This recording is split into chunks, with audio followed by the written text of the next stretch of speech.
Hello, world. My name is Leo, and today we are reviewing/discussing The Plucky Squire. This was developed by All Possible Futures and published by Devolver Digital, and it was a title that I was really looking forward to. I saw the trailers just like everyone else. The game looked creative, it looked colorful, it looked like a lot of fun. The gimmick of going between the 2D and 3D worlds and being able to use that to traverse the different environments, all while telling a fairy tale children's book story literally taking place inside of a book. It all looked unique and whimsical and just like a really good time. And so I played it on PlayStation, and while the creativity and whimsical nature of it, I think, was definitely realized, I was really surprised with how many factors ended up dragging the game down for me. And where I ended up landing with it was mixed to generally positive. On one hand, the aesthetics are really good. This game looks fantastic, and a bunch of the elements of the story and writing are fine, and the gameplay is really creative. Those factors did hold the game up enough for me to where I think I would recommend it. But on the other hand, there are some issues with the story and characters that keep it from rising above just fine, for me at least. And the gameplay, like the moment to moment gameplay, does have a layer of clunkiness to it that I couldn't really shake off. And so I want to talk about that in more detail. So let's go ahead and start with the aesthetics, which is basically great across the board. I will say right off, the music is fine. There's nothing really to write home about. There, besides the menu track, there weren't really any really memorable tracks for me. But the art in both the 2D world and the 3D world look absolutely fantastic. For the 2D world, it is properly hand drawn. It has the color palette is desaturated, almost kind of like pastel colors. It looks like a children's book, and there's a lot of whimsy in that art style. And the animations and the cutscenes all look very lively and fluid and expressive. It's absolutely a joy to look at all times. And then the 3D environments look even better for me. It's still colorful. It's incredibly detailed. There is an insane amount of objects all over the desk that the book is on that this game takes place in. And most of them you can jump on and stuff like that. There's an insane amount of detail here. Lots of little objects that make the desk, the world, feel believable. In addition, Jot himself, the Plucky Squire, your character, going from 2D to 3D, he looks at home in both environments.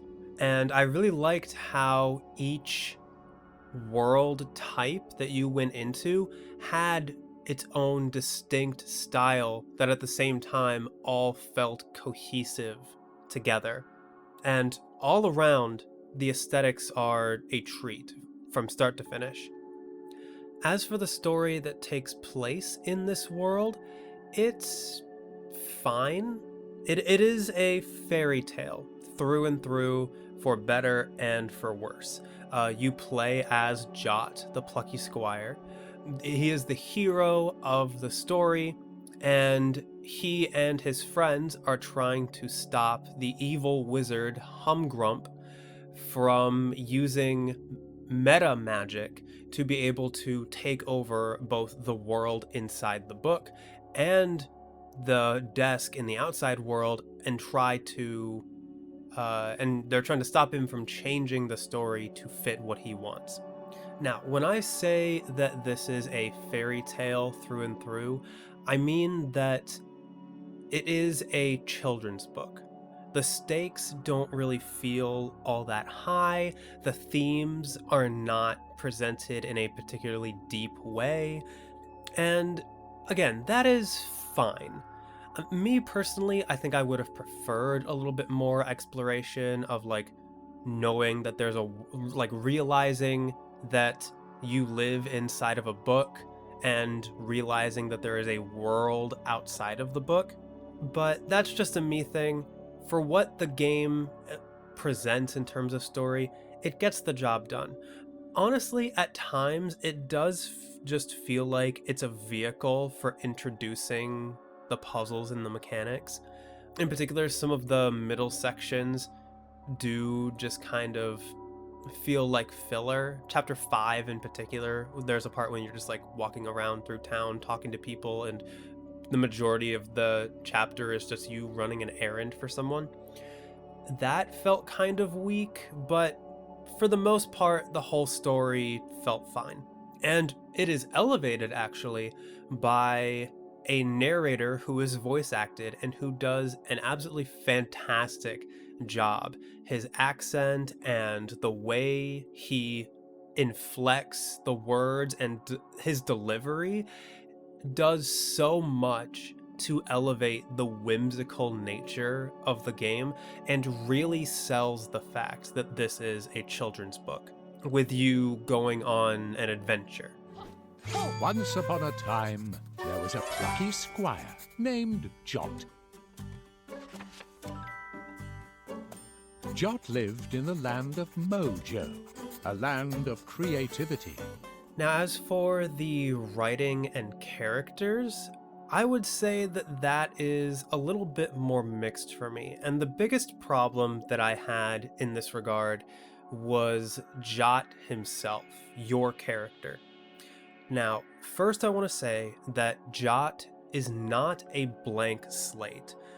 He does have a past, he has gone on many adventures, he is basically a celebrity in the world that he lives in. Every NPC who approaches you speaks to you as if you are a celebrity, and they cannot believe that they are talking to the Plucky Squire. Along with that, though, the developers went with the silent protagonist route. Jot has basically no dialogue throughout the entire game, and you don't really have much two-way dialogue between you and any supporting characters.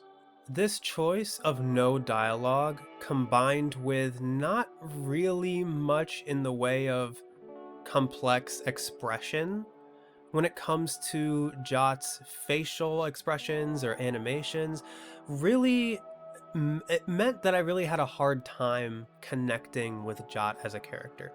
Now, I saw a couple of reviews comparing Jot to Link from The Legend of Zelda, and it was a favorable comparison. They said that Jot felt right at home alongside Link when it came to heroes that were silent protagonists. I haven't really played a lot of Zelda games, so I can't really speak for that comparison, but I have played silent protagonists before, the most notable one being Joker in Persona 5, and in that game you still had dialogue options, and I know that's not the same game as this, but Joker, I feel like, in that game still managed to have a personality even though he didn't say a whole lot. And so with Jot in the Plucky Squire, even though he didn't have a whole lot of dialogue, I was hoping for some kind of personality to come through, and it really didn't for me. Like, for example, you're told at the beginning of the game that Jot is a writer, and one of the reasons that he's actually so popular is that he writes about his adventures and then like sells his books to the people of the village. And the people of the village love his stories, and that contributes to his celebrity status. And he actually has a feather in his cap that is a quill. But you wouldn't know any of that if you weren't told that. Like, nothing about the game or the gameplay or anything suggests that Jot is a writer. Again, the only reason why you know that is because the narrator tells you that at the beginning. And especially with his name being the Plucky Squire, like plucky implies some kind of personality. And so, yeah, I found the lack of personality here kind of disappointing. Jot more feels like just like with the story, Jot feels like a stand-in or a vehicle for the player to pilot through these puzzles. And maybe he is supposed to be like that. And again, this is all just like personal preference. You might not care that Jot is a silent protagonist. But for me, it just didn't really connect, and it felt like a missed opportunity as well, because I feel like if Jot had dialogue, he would be able to share a unique perspective, being the character that like is able to traverse between the 2D and 3D worlds.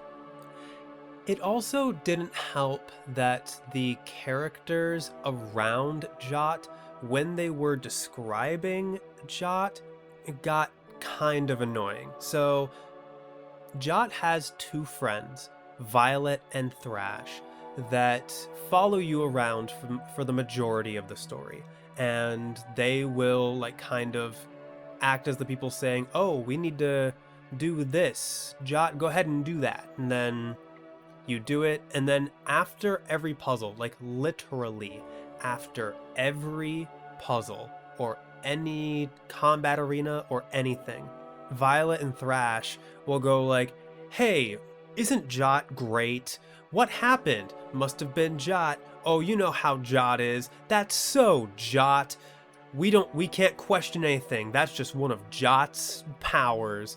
And like, it's nonstop, that dialogue, literally after every puzzle, and there's no like skip dialogue option. You have to like mash the X button if you don't want to sit through it. And for me, that dialogue got really old really fast. Now, when the characters actually get to stand on their own and not talk about Jot, they're actually interesting. Like Violet and Thrash, even though they don't get to venture outside of the book, once they are aware that the world outside of the book exists and that they live inside of a book, they are the ones that kind of get dialogue about how weird it is that the world around them like is a book, and they kind of have a little bit of existential dialogue. Like I said, it's not explored particularly deep, but I am glad that they gave the supporting characters a little bit of that dialogue, and their like backstories get more fleshed out. Like I genuinely think that the supporting characters are interesting if they're standing on their own and you actually get to learn about them. They actually have personalities, and their writing is actually pretty good. So if Jot is just meant to be a vehicle for you to be able to play through the various puzzles and minigames, are those compelling then? Is the gameplay in this game compelling? And from here, this is kind of where the mixed to generally positive feelings lie the most. So there is a lot of different gameplay in this game. Primarily, the Plucky Squire is a adventure puzzle platformer, I would say, with both 2D gameplay, 3D gameplay, and some mini games. There is a wide variety in here. Now, I would say for the majority of the game, it's close, but very narrowly, the majority of the game, you are playing in the 2D environment, in the book. So let's talk about that first.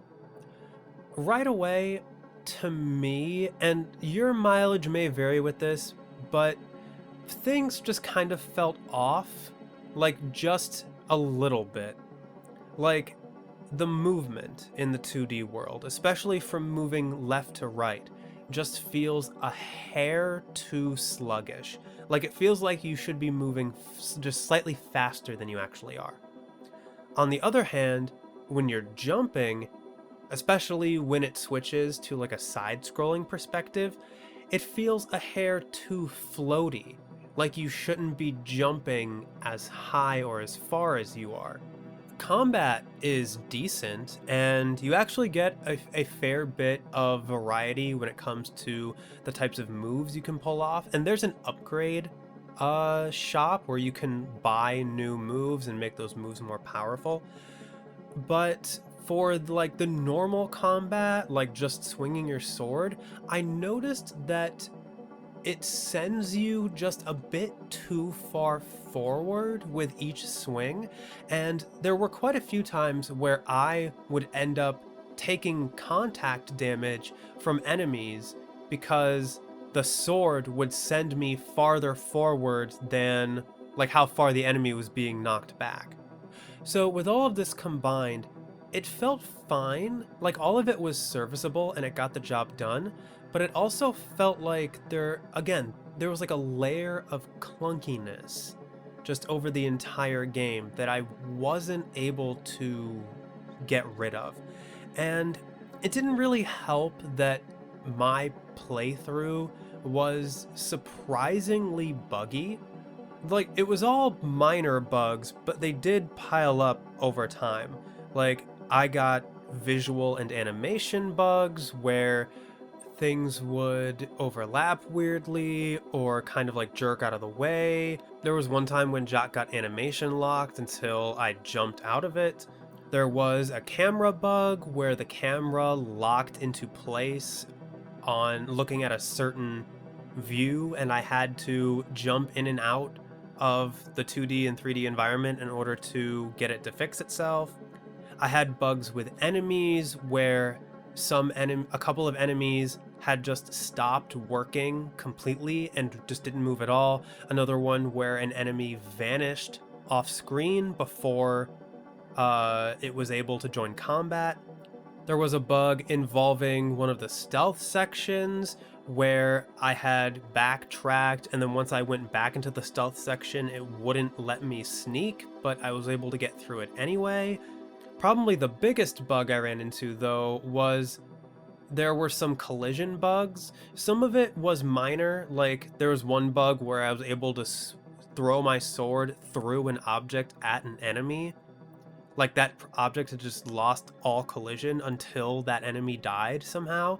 But then in another part, an obstacle that I had solved and was supposed to let me pass through didn't let me pass through. The object still had collision, and I actually had to reload the autosave in order to fix it. And then when I came across that same obstacle later in the game, it had collision again, but I was somehow able to jump over it. And then early in the game, I accidentally, but also really easily, found an invisible wall and softlocked myself, and I had to reload the game. So yeah, all of these bugs are minor. None of them broke my game in any like big way, but they were all a big enough quantity of bugs by the end of the game to where it was noticeable, and it made the game feel really unrefined. Also, this is a side note because I don't know if it's a bug or not, but at one point, slight spoilers, but at one point, Thrash and Violet are able to help you in combat, and I stopped to watch them for a little bit, and their AI, when it comes to combat, is not great. Like, they would defeat enemies, but I was very much surprised that they were able to do so, and it took them much longer than I would have been able to. And just them walking back and forth, not attacking for a while, yeah, it was just did not look good. So yeah, all of that contributed to the like layer of clunkiness I was kind of feeling with the moment-to-moment gameplay.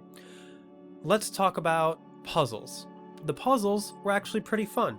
A lot of them involve swapping out words to be able to influence the environment in the book.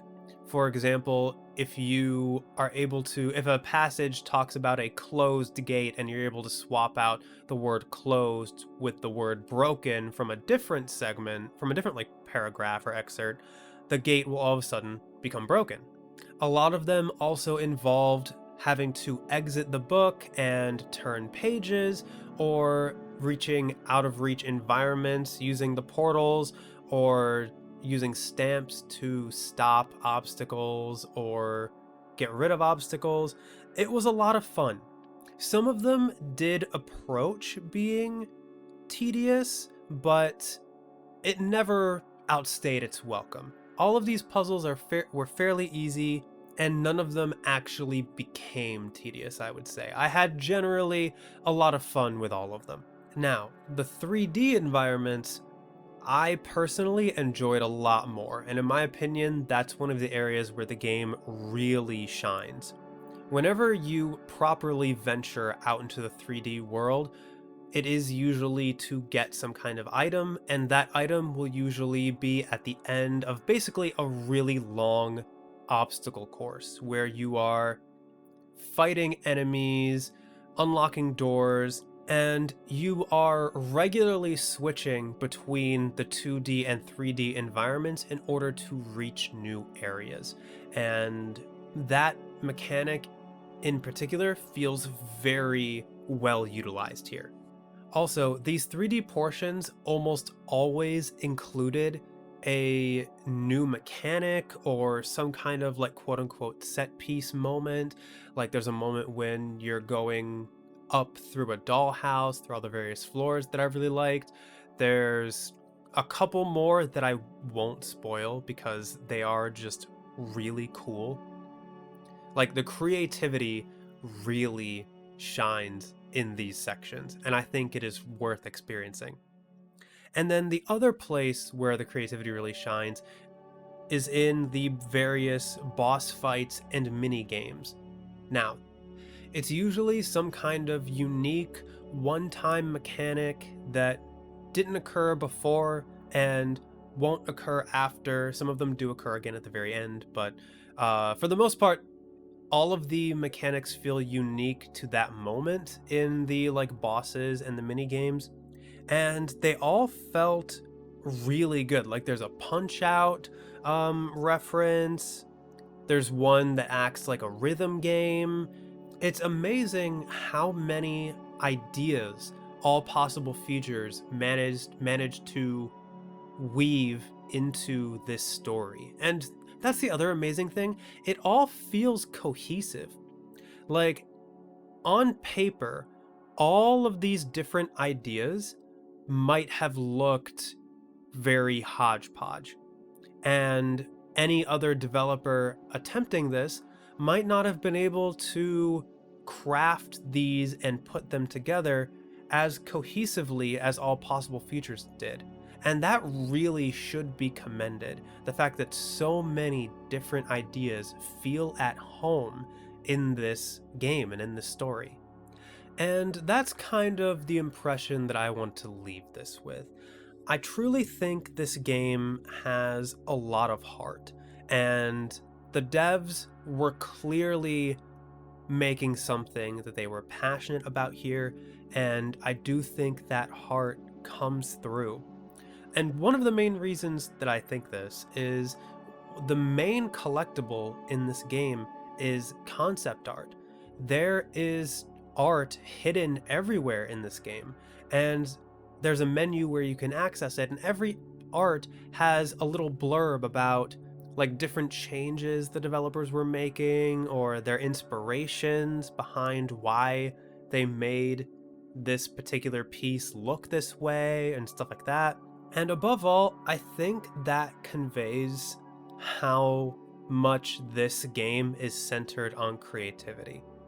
The Plucky Squire clearly wanted to put charm and creative vision first above all else. And despite all of the drawbacks, despite my gripes with Jot as a character, despite my gripes with the feel of the gameplay, I do think that comes through, and I do think people will like this. And so, with all of that in mind, I would recommend the Plucky Squire. I might have bounced off a lot of it, but I still liked it just enough to say that I think you might like it too. And that's going to be it for my review of the Plucky Squire. Thank you everybody so much for checking out my video on it. Please feel free to let me know in the comments what you thought of anything that I said. If you have played the Plucky Squire, please feel free to share your thoughts on your own experience on how it compares to mine. I know this game got really good reviews, and I know a lot of reviewers liked it, but I actually don't know a lot about how the general public liked it. So yeah, I would love to hear your thoughts on it. And yeah, that's going to be it for me, and I will see you guys in whatever you decide to see me in next. Let's play, review, whatever you like. Goodbye!